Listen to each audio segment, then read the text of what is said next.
So another common question or problem we get with the code mapping in ICD-10 and Medisoft is that when you go to Tools, Services, and create ICD-10 mappings, the one-to-one mappings tab as well as the other tab are all blank.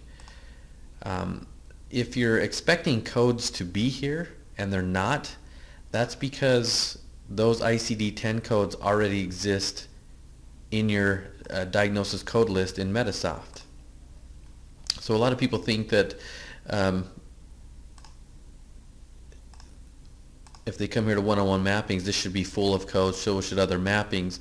Well, it's okay if it's not, because again, what that means is that those ICD-10 codes are already in your Medisoft diagnosis code list.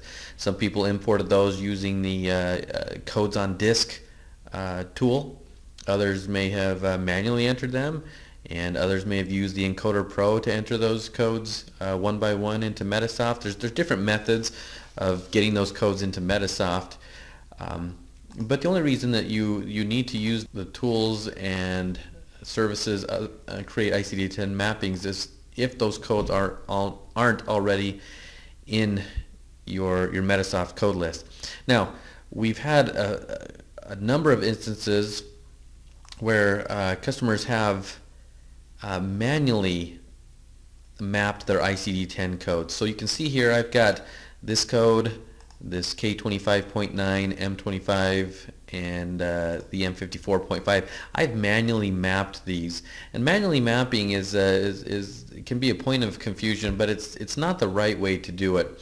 When Medisoft imports codes via either the mapping tool or via codes on disk or Encoder Pro, it's creating a brand new code in your Medisoft diagnosis code list. It is not modifying your existing ICD-9 codes and adding the ICD-10 fields. It's creating brand new codes. That's an important concept to understand.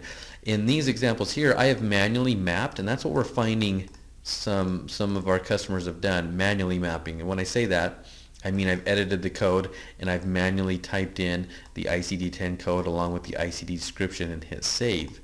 Well, if you've done that, if you've done that for all of your existing ICD-9 codes, that's why you're not seeing any of the codes in your create ICD-10 mappings, because you've already created all of them and it doesn't need to be mapped. Now, if you want to get back the mapping option, a lot of our customers have called saying I want to get back the mapping option.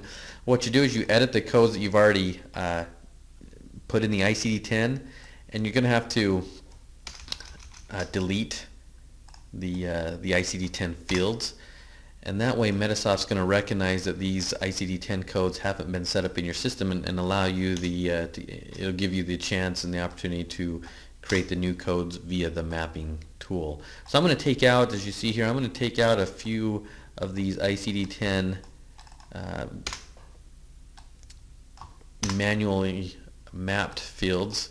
Let me do one more here, and as I do this, you'll see that now when I go back into the mapping utility, so when I go to Tools, Services, Create ICD-10 Mappings, when I click on the one-to-one mappings tab, I should have some diagnosis codes there now, some of the old diagnoses, because now Medisoft is simply saying, okay, now I see that there's some ICD-10 codes that I can create that are not already in your system.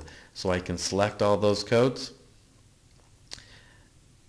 and hit create selected codes, and it is now just entered in brand new codes into my Medisoft database. Again, it didn't modify the existing codes, it added brand new codes. And if I change this to code 9 and select the display ICD-10 codes, I should be able to type in the K25, K25.9. That's one that it just created, and you can see that it mapped it to the 531.90. Same with some of the other codes that we just now created. The M, I believe it was 25. Oops. Both of these codes were just created and mapped to the original ICD-9 codes. Hey, thanks for watching. Hope you liked the video and found it helpful. If you did, let us know by giving us a thumbs up by clicking on the like button below. If you have any comments, questions, or suggestions, feel free to write those in the comments section below. And if you want to get more helpful videos like this one, be sure to subscribe to our channel. Thanks!